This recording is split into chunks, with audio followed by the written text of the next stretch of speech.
بسم الله الرحمن الرحيم فإذ قلنا للملائكة اسجدوا لآدم فسجدوا إلا إبليس أبى فقلنا يا آدم إن هذا عدو لك ولزوجك فلا يخرجنكما من الجنة فتشقى إن لك ألا تجوع فيها ولا تعرى وأنك لا تظمأ فيها ولا تضحى فوسوس إليه الشيطان قال يا آدم هل أدلك على شجرة الخلد وملك لا يبلى فأكلا منها فبدت لهما سوآتهما وطفقا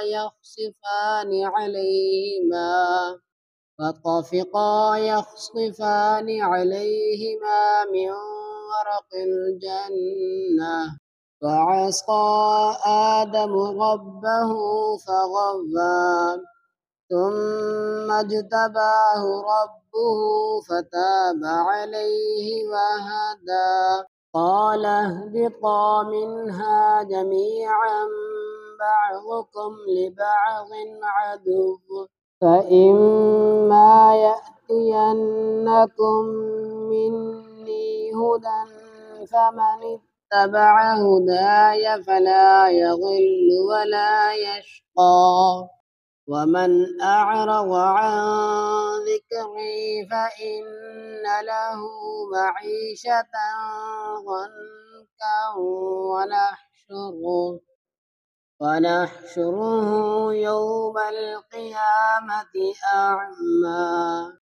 قال رب لم حشرتني أعمى وقد كنت بصيرا قال كذلك أتتك آياتنا فنسيتها وكذلك اليوم تنسى وكذلك نجزي من أسرف ولم يؤمن بآيات ربه ولعذاب الآخرة أشد وأبقى أفلم يهد لهم كم أهلكنا قبلهم من القرون يمشون في مساكنهم إن في ذلك لآيات لأولي النهى